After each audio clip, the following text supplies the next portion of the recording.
পূর্ব পটিয়ারি আয়োজিত culture as therapy শীর্ষক সাংস্কৃতিক অনুষ্ঠানে উপস্থিত ছিলেন বিশিষ্ট বক্তা, গুণী অতিথিবৃন্দ, শিল্পী ও সংস্কৃতিপ্রেমী মানুষজন।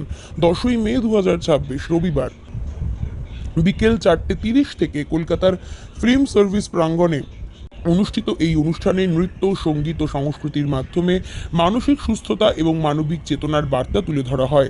অনুষ্ঠানে বিশিষ্ট অতিথি ও বক্তাগণ সংস্কৃতির নিরাময় শক্তি, শিল্প চর্চার গুরুত্ব ও সমাজে সাংস্কৃতিক শিক্ষার প্রয়োজনীয়তা নিয়ে গুরুত্বপূর্ণ বক্তব্য রাখেন। তাদের মূল্যবান উপস্থিতি অনুষ্ঠানের মর্যাদা বৃদ্ধি করে। Seminar academy of dance and music পূর্ব পটিয়ারি দীর্ঘদিন ধরে নৃত্য ও সঙ্গীত শিক্ষার মাধ্যমে সংস্কৃতির বিকাশে গুরুত্বপূর্ণ ভূমিকাই পালন করে চলেছে। এই বিশেষ আয়োজন সকল উপস্থিত দর্শক ও অতিথিদের মনে এক সুন্দর সাংস্কৃতিক আবহ তৈরি করে। এবং গান, রবীন্দ্রসঙ্গীত তার একেবারে হয় না, বিভিন্ন মানুষের যখন সাহচর্যে আসছি, বিভিন্ন ডিরেক্টরদের আন্ডারে কাজ করছি, বিভিন্ন জায়গায় যাচ্ছি সারা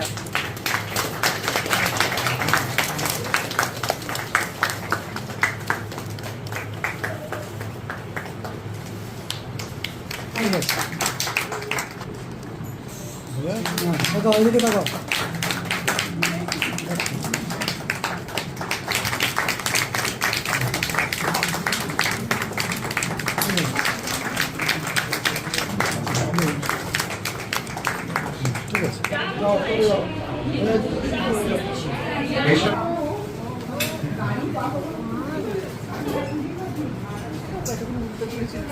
আমি সুমিনা দেশে আজ আসতে চাই প্রোগ্রামটা কালচার সংস্কৃতি ও নিরাময় এটার প্রধান উদ্দেশ্য ছেলে মেয়েদের যে এখন বর্তমান যুগে যে মানে সব কিছু থেকে আস্তে আস্তে কিছুদিন বাদে সরে যাওয়া, যাতে এটা না হয় এবং তাদের বিকাশ ঘটানো, যাতে নাচটাকে আমি মেনলি নাচটার উপরে বেশি করে চলিত। নাচের সঙ্গে প্রত্যেকটা সংস্কৃতি মানে প্রত্যেকটা নাচ, গান, আঁকা, নাটক বলুন, আবৃত্তি বলুন, সব কিছু থাকে একটা বিকাশ। সেইটা যেন সবার মধ্যে মানে একটা থেরাপি দিয়ে করলে হয়তো আরও, থেরাপিটা তো ছেলেমেয়েদের বলা যায় না বা বলবোও না, এটা বলার নিয়মও নয়। আমরা যাতে এমনভাবে শেখাই যে কিছু পারে না তাকেও যাতে একটা জায়গায় নিয়ে যেতে পারি, আবার যে অনেক কিছু পারে তাকে যেন আরও কিছু দিতে পারি, বা সাধারণ যে থাকে তাকে যেন আমরা ভালোভাবে একটা জায়গায় নিয়ে আসতে পারি। এইটাই আমাদের কামনা ছিল, যার উদ্দেশ্যে আজকের এই অনুষ্ঠানটা আমার তৈরি করা। এবং এর জন্য আমাকে একজন আমাদের মধ্যেই ছিলেন জয়শ্রী ভট্টাচার্য, তিনি আমাকে অনেকখানি অনুপ্রেরণা দেন এবং সব কিছুতে খুব সহায়ক থাকে। উনি আমাকে অনেকটাই সহায়তা করেছেন। আমি সেই জায়গায় খুব কৃতজ্ঞ ওনার কাছে, এবং আমি সেটা ওনার কাছে অনেকটা পাই এবং আমি এগিয়ে চলেছি সেইভাবে। সেটা আমার খুব আনন্দের বিষয়। আসলে বিষয়টাই এমন ছিল যে বিষয়টা সত্যি প্রয়োজন, আজকালকার যুগে প্রয়োজন, সেটা অভিভাবকরা বুঝতে পেরেছে। অভিভাবকরা যে ফট করে দিতে যাবেন এমন নয়, তার জন্য কিন্তু অনেক সুবিধাদি এবং প্রযোগরা যারা এই ইনস্টিটিউশনটা চালায় তাদেরকে ধন্যবাদ দেব, কারণ তারা কিন্তু এইটা যে প্রয়োজন, এইটা যে অভিভাবকদের এই বিষয়টা বুঝতে হবে, জানতে হবে, তবে তাদের ছেলে মেয়েদের এগোতে পারবে, এটা কিন্তু ওনারা ভাবিয়েছেন অভিভাবককে, সেই জন্যই এটা হয়েছে। আর যারা আমরা যারা যেহেতু যে এই বিষয়গুলো নিয়ে কাজ করি, তো এগুলো করে করে আমাদের চুলগুলো কেটে গেছে, সুতরাং আমরাও রিলেট করতে পারছিলাম ওনাদের সঙ্গে। ভালো লাগছে, খুব সুন্দর, ওনারা শুনছিলেন বলেই আমরা বলতে পারছিলাম। আমার খুব মনে হয় যে সঙ্গীত, নৃত্য, চিত্রকলা, এই সব কিছু সমন্বিত করে শিল্পের বিভিন্ন অঙ্গন কেমন দৈনন্দিন জীবনে শুশ্রূষার কাজ করতে হয়। যারা কষ্টে আছে বিভিন্ন কারণে শিল্পকে কেমন করে তাদের জীবনে আশ্রয় হয়ে দিতে পারে, সকলকে ভাবে না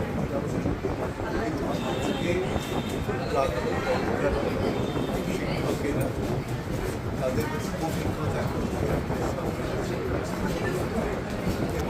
শিক্ষার্থীরা, বাবারা, মায়েরা এবং আয়োজকরা সকলে উপকৃত। এটাও মনে হলো যে আমাদের সমাজে এখন বহু মানুষ রয়েছে যারা শিল্পের যে প্রায়োগিক দিক বা প্রায়োগিক দিক, একদম চেতনার দিক, সেগুলোকে গভীরভাবে চর্চা করছে। আমার বিষয়টা ছিল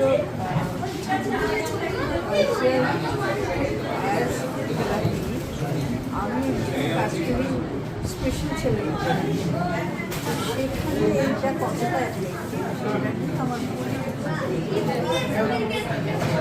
সবাই করে পার্টি আমরা যখন কাজ করি ওদের ডেভেলপমেন্টের জন্য সবকটা এরিয়াকে কভার করতে হয়। মানে থেরাপি পার্টে যদি বলেন, সাধারণত থেরাপি বলতে সবাই বলে ফিজিওথেরাপি, স্পিচ থেরাপি, এখন বলা হয় music therapy, dance therapy, art therapy, drama therapy. এই সমস্ত থেরাপিউটিক অ্যাসপেক্টসগুলোকে নিয়েই আমরা কাজ করি একটা বাচ্চাকে পূর্ণাঙ্গতা দেওয়ার জন্য, সার্বিক উন্নয়ন। আজকে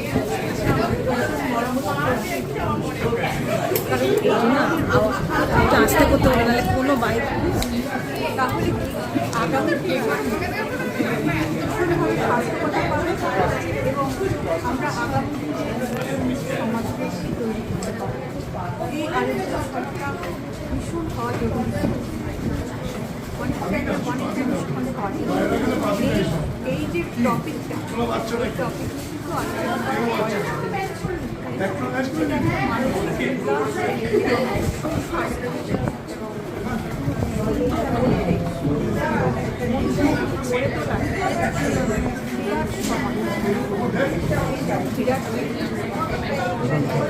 আমার নাম মালা ভট্টাচার্য।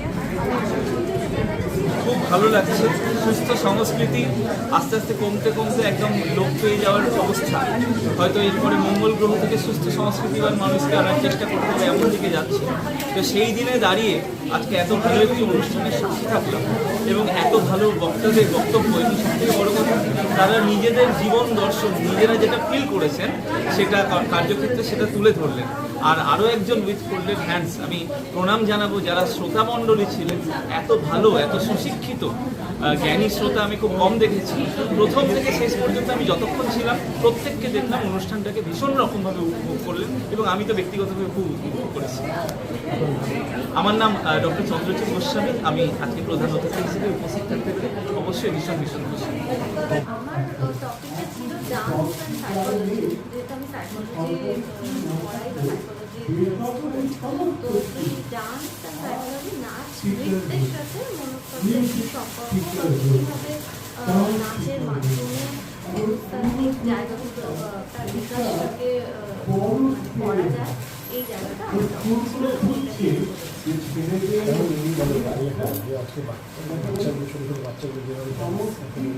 এখানে আসলে মাল্টিপল এজ গ্রুপ থেকে অডিয়েন্স ছিলেন, একদম ছোট বাচ্চা ছিল 4-5 বছর এরকম, বড়রাও ছিলেন এবং মাঝবয়সীরাও ছিলেন। তো ভালোই, মানে আরেকটু তো ছোট বাচ্চাগুলোরকে একদম ডিরেক্ট করে কিছু বলা যেত সেটা হয়তো ভালো হতো, কিন্তু আদারওয়াইজ ভালো ছিল, বাচ্চাদের রেসপন্স তো ভালোই ছিল আমার যা মনে হলো।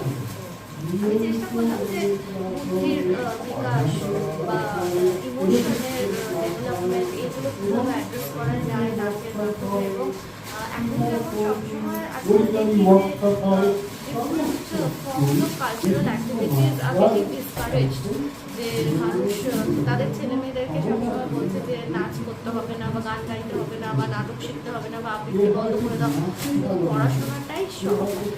সেটা হয়তো বাবা মায়ের একটা পার্সপেক্টিভ যে চাকরি বাকরির ক্ষেত্রে সেটা খুব, মানে পড়াশোনাটা খুব ইম্পর্টেন্ট, বা আমরা শুধু যে পড়াশোনা মানে একদম স্টিরিওটিপিক্যাল যে এডুকেশন, সেই এডুকেশন না হলে চাকরির জায়গাটা খুবই মানে প্রিকেরিয়াস, মানে খুব এনডেঞ্জার্ড হয়ে যাচ্ছে। কিন্তু এগুলোরও আমাদের ডেভেলপমেন্টের জন্য, সাইকোলজিক্যাল ডেভেলপমেন্টের জন্য পার্টিকুলার ইম্পর্টেন্স কিন্তু এই সমস্ত অ্যাক্টিভিটিগুলো রয়েছে। এই অ্যাক্টিভিটিগুলোকে আমরা আস্তে আস্তে থেরাপিউটিক এদের যে মানে অ্যাজ টুলস অফ থেরাপি আমরা এগুলোকে ইউজ করছি। আমি সেই জায়গাটাকে আজকে যতটুকু আমার টাইম ছিল একটু হাইলাইট করার চেষ্টা করছি। আমার নাম নবমিতা চক্রবর্তী। যা যা বললাম তা আমাদের সবার একটা বিরাট প্রাপ্তি হয়ে রইল, আমাদের সম্পদ হয়ে রইল। আর আয়োজকদের অনেক অনেক ধন্যবাদ এমন একটি সন্ধ্যা আমাদেরকে উপহার দেবার জন্য। যে বিষয় নিয়ে আমরা এমনিতে ভাবি না, ওর ভেতরে অথচ কত ভাবনা থাকে, সেই বিষয়টিকে সবার সামনে এত সামগ্রিকভাবে সর্বাঙ্গীনভাবে উপস্থাপন করার সুযোগ করে দেওয়ার জন্য